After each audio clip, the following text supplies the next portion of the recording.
I used to believe that truth was something you chased until you caught it. I was wrong. Truth chases you, and it never gets tired. I was born in 1972 in a narrow house outside Cleveland, the kind with aluminum siding that rattled when the wind came off Lake Erie. My father worked at a steel mill that no longer exists, and my mother stitched wedding dresses in the evenings, her fingers always smelling faintly of chalk and thread. They raised me on two ideas that didn't like each other much: keep your head down and make something of yourself. I learned early that America loved winners, and it forgot everyone else. As a kid, I listened more than I talked. Adults forgot I was there, which meant I heard things. Arguments about money, rumors about layoffs, the quiet terror in my father's voice when he thought we were asleep. That was the first time I felt the pull of knowing something other people didn't. It felt like power. It also felt like safety. In high school, I found my weapon: words. I wrote for the school paper, exposing tiny scandals, teachers dating, coaches skimming funds. Nothing heroic, just enough to feel important. People started to notice me, and that was intoxicating. My fatal floor took root then, though I wouldn't name it for decades. I was terrified of being invisible. I went to a state university because it was cheap and close enough that my parents could pretend I hadn't really left. I studied journalism, convinced that uncovering truth was the highest calling. In reality, I loved the attention that came with it. When my first byline appeared in print, I cut it out and kept it folded in my wallet like a lucky charm. In my early 20s, I landed an internship at a regional newspaper. The newsroom smelled like old coffee and urgency. Phones rang constantly. People shouted across desks. I felt alive. I also learned quickly what no textbook teaches: some truths matter more than others, and some people matter more than truth. My first big break came from a tip about toxic dumping near a low-income neighborhood. I chased it hard, interviewed families, took photos of dead grass and discolored water. When I presented it to my editor, he praised my work and then killed the story. Advertising pressure, he said. Legal risk. I went home furious, righteous, ready to quit. But I didn't. I stayed. That was the first compromise, the smallest cut. It healed wrong. I married young. Her name was Elaine, an art student with paint under her fingernails and a laugh that filled rooms. She believed in beauty the way I believed in facts. We balanced each other, at least at first. When our daughter was born, I held that tiny life and promised myself I would never be small again. I didn't realize how dangerous that promise was. My 30s were a blur of deadlines and ambition. Newspapers were dying, but digital media was rising, and I jumped at the chance. I joined an online investigative outlet that promised independence and courage. We published fast, hit hard, and chased clicks as much as justice. I told myself it was the same thing. The story that made my career involved a state senator taking bribes. I uncovered documents, recorded calls, bank transfers.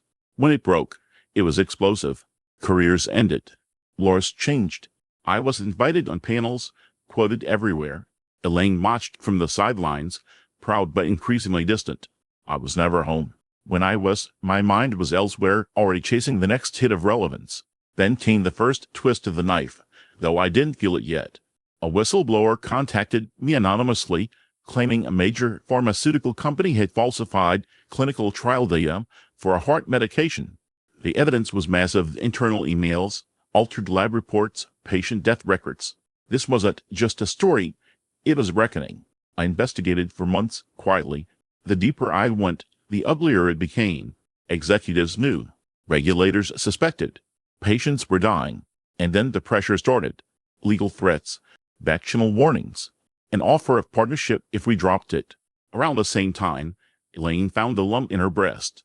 Life has a cruel sense of timing. While I was weighing the biggest story of my life, my wife was fighting for hers.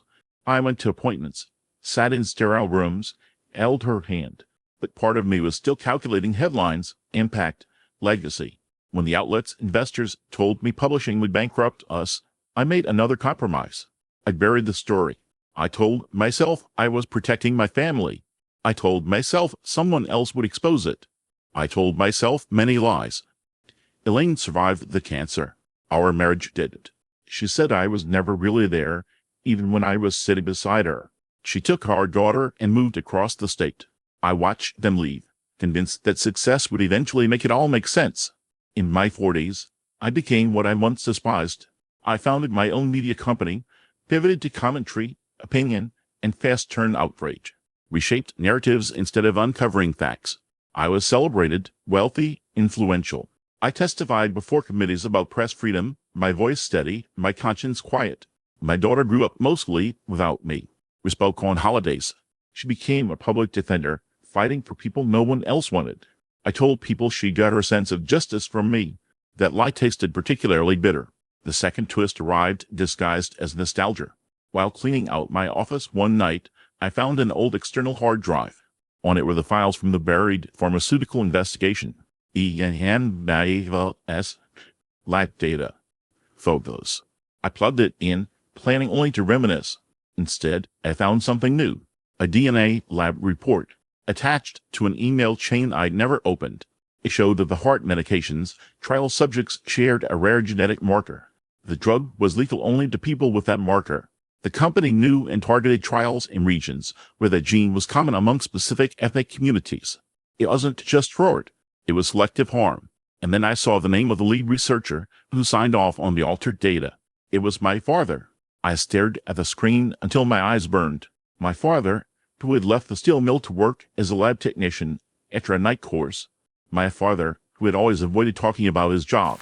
He hadn't been a mastermind. He'd been a cog, but his signature was there, validating data he knew was false. He died years earlier, proud that I had made it. I had spent my life chasing truth, and the ugliest one had been sitting in my blood. I didn't sleep for days. If I published now, I would destroy my own legacy and expose my father as complicit in a crime that killed thousands. If I stayed silent, I would carry the weight forever. America loves confessions, only when they come early. Late truth looks like betrayal. My health began to fail in my 50s. High blood pressure. A minor stroke. Doctors warned me to slow down. I laughed it off publicly and panicked privately. Mortality sharpens everything. I started writing a memoir, carefully edited, heroic, with a hard drive sat in my desk like a loaded gun. The final push came from my daughter. She called me after winning a case involving a wrongful death linked to the same medication. She told me about a box of documents uncovered during discovery documents that proved regulators had been warned and ignored it. She asked me, quietly, if I knew anything. That was the moment the story caught me. I gave her the hard drive. The fallout was immediate and brutal. My company collapsed. Sponsors fled for me. Allies disowned me. News cycles tore into my past by compromises, my hypocrisy. My father's name was dragged through headlines. I received death threats and thank you letters in equal measure.